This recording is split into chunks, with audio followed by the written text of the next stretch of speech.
اور 1000 سال پہلے انسان کہاں کھڑا تھا، آج انسان کہاں کھڑا ہے؟ کیا ایک مسلمان، پھر دین اسلام کا عالم، قرآن و حدیث پڑھانے والا، کیا ان جدید علوم، سائنسی علوم، نئے ایجادات، نئی تخلیقات، ان کا انکار کر سکتا ہے؟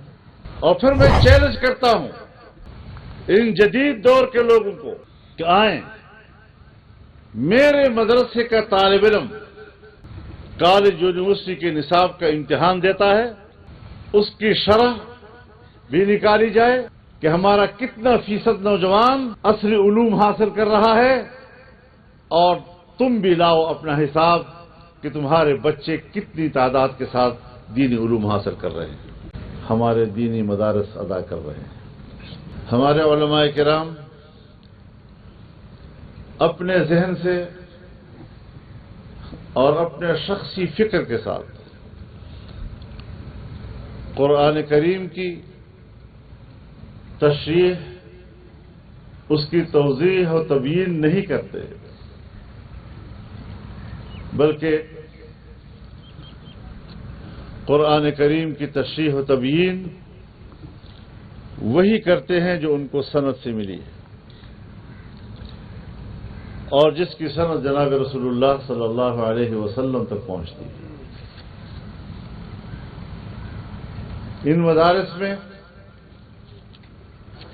حدیث پڑھائی جاتی ہے، رسول اللہ صلی اللہ علیہ وسلم کے احادیث کی تشریح کی جاتی ہے، اکابر کی تشریحات کی روشنی میں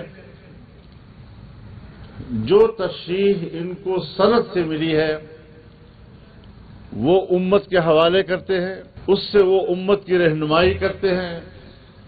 اور ایک زمانے سے یہاں ایک نئے نظریے نے اور نئے فکر نے جنم دیا کہ یہ تو ایک دقیانوسی اسلام پیش کرتے ہیں، قدیم اسلام ہے، اور یہ تو قرآن کریم کے پرانے قصے بیان کرتے ہیں، یہ تو اساطیر الاولین ہیں، اور اپنے من میں ایسی تشریحات جو ان کے اپنی ذہنی تخلیق ہوا کرتی ہیں، وہ تصویر، وہ تشریح، وہ اسلام، وہ دین جو مغرب کے لیے قابل قبول ہو، وہ نوجوانوں کے دل و دماغ میں ڈالتے ہیں۔ اور یہی وجہ ہے کہ اس وقت تمام دینی مدارس کو دباؤ میں رکھا گیا ہے تاکہ ان کو مجبور کیا جائے۔ مسئلہ یہ نہیں ہے کہ ہم عصری علوم کے قائل نہیں، بلکہ اگر مجھ سے پوچھا جائے تو میں تو علم کی اس تقسیم کے بھی خلاف ہوں، یہ دینی تعلیم ہے اور یہ عصری تعلیم ہے، یہ قدیم تعلیم ہے اور یہ جدید تعلیم ہے۔ علم علم ہے، اور علم وہی جو اللہ رب العزت نے حضرت آدم علیہ السلام کو عطا کیا۔ وَعَلَّمَ آدَمَ الْأَسْمَاءَ كُلَّهَا، اللہ نے حضرت آدم کو سب چیزوں کے نام بتلا دیے، اور نام محض نام نہیں، بلکہ ہر چیز کو اس کے نام کے ساتھ بھی مشخص کیا، اس کے صفات کے ساتھ بھی مشخص کیا، کس اعتبار سے یہ چیز کارآمد ہے، کس اعتبار سے یہ چیز نقصان دہ ہے، ان کے منافع کو کس طرح حاصل کیا جا سکتا ہے، اکتساب منافع کس طرح کیا جائے گا، اور اس کے نقصانات سے اور نقصانات کے پہلوؤں سے ہم کس طرح اپنے آپ کو بچا سکیں گے، یہ تمام چیزیں حضرت آدم کو عطا کی گئیں۔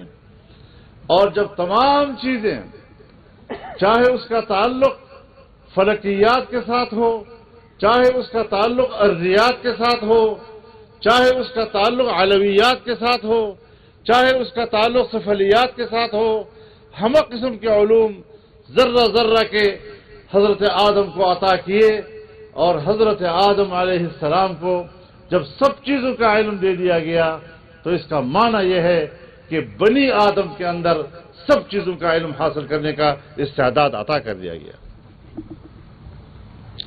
اب انسان آگے بڑھتا جائے گا اور ایجادات، انکشافات، تخلیقات کا عمل چلتا رہے گا، اور 1000 سال پہلے انسان کہاں کھڑا تھا، آج انسان کہاں کھڑا ہے؟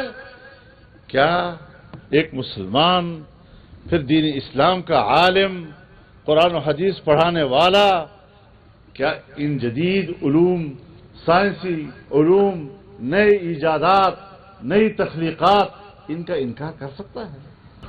یہ تو انبیاء کے علوم ہے۔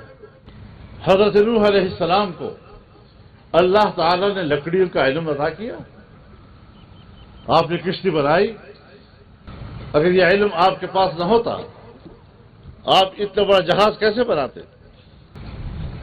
حضرت داؤد علیہ السلام کو لوہا بنانا، زرہ بنانا، لوہے کے آلات بنانا، اس کا علم عطا کیا۔ حضرت سلیمان کو اللہ نے بادشاہ گری، نظام اقتدار، ہر چیز پر تسخیر، یہ قوت آپ کو عطا کی۔ حضرت یوسف علیہ السلام کو حساب اور ریاضی کا علم عطا کیا اور اپنی خدمات خود پیش کی کہ مصر کی معیشت میرے حوالے کی جائے۔ آج ہم اس کو جدید علوم کہتے ہیں، کیا یہ انبیاء کے علوم نہیں ہے؟ اور پھر میں چیلنج کرتا ہوں ان جدید دور کے لوگوں کو کہ آئیں، میرے مدرسے کا طالب علم کالج یونیورسٹی کے نصاب کا امتحان دیتا ہے، اس کی شرح بھی نکالی جائے کہ ہمارا کتنا فیصد نوجوان عصری علوم حاصل کر رہا ہے، اور تم بھی لاؤ اپنا حساب کہ تمہارے بچے کتنی تعداد کے ساتھ دینی علوم حاصل کر رہے ہیں۔ ہماری شرح بہت زیادہ ہے، اور یہ عقل کا بھی تقاضا ہے کہ اگر میں اپنے بیٹے کے لیے انگریزی پڑھانا، سائنس پڑھانا، معاشرتی علوم پڑھانا، جغرافیائی پڑھانا مفید سمجھتا ہوں تو امت کے بچوں کے لیے کیوں مفید نہیں سمجھوں گا؟ کیا دارالعلوم دیوبند نے ان عصری علوم کا انکار کیا، یا علی گڑھ نے دینی علوم کا انکار کیا؟ تاریخ میں تو پڑھیے نا، مدرسہ کیوں وجود میں آیا، اور جو مدرسہ بر صغیر میں ہے یہ خود 1857 سے پہلے بر صغیر میں کیوں نہ تھا، اور جو مدرسہ بر صغیر میں ہے یہ مدرسہ بر صغیر سے باہر کیوں نہیں ہے؟ اس پر بھی سوچنا چاہیے۔ اسلام تو ہر جگہ ہے، علماء تو ہر جگہ ہیں۔ میں آج بھی کہنا چاہتا ہوں کہ میری بیوروکریسی، میری اسٹیبلشمنٹ جتنی بھی خوشنما، خوبصورت اور معصوم الفاظ میں میرے ساتھ ہمدردی کے الفاظ استعمال کریں، ہمدردی کے جملے میرے سامنے رکھیں، ہم تو مدارس کو مین سٹریم میں لانا چاہتے ہیں، ہم تو دینی مدارس کے فضلاء کو مختلف شعبوں میں کھپانا چاہتے ہیں، ہم تو دینی مدارس کے فضلاء کو باروزگار بنانا چاہتے ہیں۔ یہ گڑ میں وہ زہر ہے جو دے کر آپ در حقیقت ہمارا قتل عام کا انتظام کر رہے ہیں۔ ہمیں آپ پر کوئی اعتماد نہیں ہے۔ یہ پشاور شہر ہے جس میں ہم بیٹھے، یہاں پر اسلامیہ کالج ہے۔ جب اس کا قیام ہوا تھا تو اس کا نام دارالعلوم الاسلامیہ تھا، لیکن سرکار نے اس کا کیا حال کر دیا۔ یہ سرکاری مدرسہ تھا، پھر اسلامیہ کالج بن گیا۔ آج دوسرے کالجز اور اس کالج میں کوئی فرق ہے؟ بہاولپور میں نواب بہاولپور نے جس جامعے کی بنیاد رکھی تھی اور جس میں حضرت مولانا شمس الحق افغانی رحمۃ اللہ علیہ کے درجے کے علماء درس دیا کرتے تھے. جب سرکار نے اس پر قبضہ کیا، آج ذرا پوچھو تو صحیح، وہاں دینی علم کا کوئی نام و نشان ہے؟ تمہارے ہاتھوں تو اب تک جو دینی مدارس آپ کے ہاتھ میں آئے ہیں، آپ نے وہاں کی دینی علم کا خاتمہ کر دیا ہے. مزید ہم اپنے مدرسے آپ کے حوالے کر دیں؟ ہم دینی مدارس کو حکومت کے اثر و نفوذ سے آزاد رکھنا چاہتے ہیں، یہ ایک بنیادی اصول ہے، لیکن ریاست سے تصادم نہیں چاہتے. ہم کہتے ہیں ہمارے رجسٹریشن کراؤ،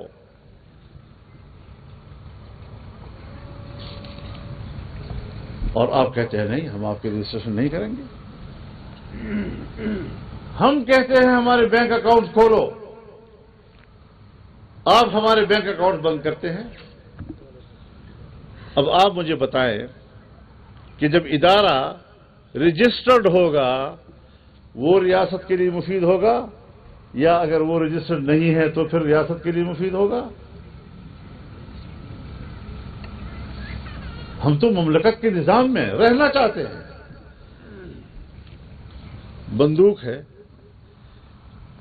جب اس کا لائسنس ہوگا تو پھر اس صورت میں اس کے نقصانات کا پہلو بہت مختصر ہو جاتا ہے، اور اگر بغیر لائسنس کے اسلحہ ہو تو خطرات کا پہلو زیادہ غالب آ جاتا ہے. آپ تو دینی مدارس کو، آپ کو کہنا چاہتا ہوں، حکمرانوں کو کہنا چاہتا ہوں، اسٹیبلشمنٹ کو کہنا چاہتا ہوں، بین الاقوامی اسٹیبلشمنٹ کو کہنا چاہتا ہوں، بیوروکریسی کو کہنا چاہتا ہوں کہ آپ میرے مدرسے کو شدت کی طرف دھکیل رہے ہیں، آپ میرے مدرسے کو انتہا پسندی کی طرف دھکیل رہے ہیں. یہ تو ہم ہیں جو قابو ہیں اور طے کرتے ہیں کہ نہیں، ہم نے آئین اور قانون کے ساتھ چلنا ہے اور ہم نے پاکستان کی ریاست کے ساتھ چلنا ہے. الٹی باتیں کرتے ہو.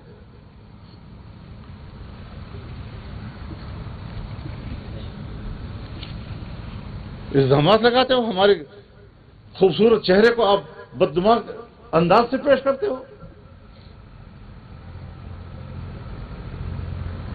کوئی ایسا فورم نہیں ہے جہاں اس بات پر بھی بحث کی جائے کہ دہشت گردی آپ پیدا کر رہے ہیں یا دہشت گردی ہم پیدا کر رہے ہیں. بس میڈیا ہے اور زور زبردستی سے اصطلاحات سے گڑے جا رہے ہیں اور ہم پر مسلط کیے جا رہے ہیں.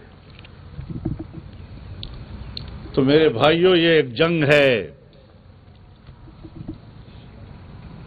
اگر آپ نے الحاد کے راستے روکنے ہیں، جدیدیت کے نام پر الحاد کا راستہ روکنا ہے، جدیدیت کے نام پر ارتداد کا راستہ روکنا ہے، تو پھر مدرسے کی بقا اس کے لیے لازم ہے اور حتمی لازم ہے. پھر اس مدرسے کی بقا کی ہم جنگ لڑ رہے ہیں. ہم نے آپ کے خلاف اعلان جنگ نہیں کیا، آپ نے ہمارے خلاف اعلان جنگ کیا ہے. ہم تو رسول اللہ صلی اللہ علیہ وسلم کے فرمان کی اطاعت کرتے ہیں. صلی اللہ العافیہ ولا تتمنوا لقاء العدو واذا لقيتم فاثبتوا. اللہ سے عافیت مانگا کرو، دشمن کا سامنا کرنے کی خواہش نہ کیا کرو، اور اگر سامنا ہو جائے تو پھر ڈٹ جایا کرو. سو اب سامنا ہو چکا ہے، سو ہم ڈٹے ہوئے ہیں انشاءاللہ العزیز. اور آپ سمجھتے ہیں ہم تھک جائیں گے، اور تم نے یہ سبق نہیں پڑھا، یہ سبق ہم نے پڑھا ہے. حدیث کی کتابوں میں یہ درس ہم نے پڑھا ہے کہ الجہاد ماض الی یوم القیامہ. تو ہم تو قیامت تک دین اسلام کے لیے جدوجہد کرنے کے قائل ہیں. ہم تھکیں گے کب اور کیوں تھکیں گے؟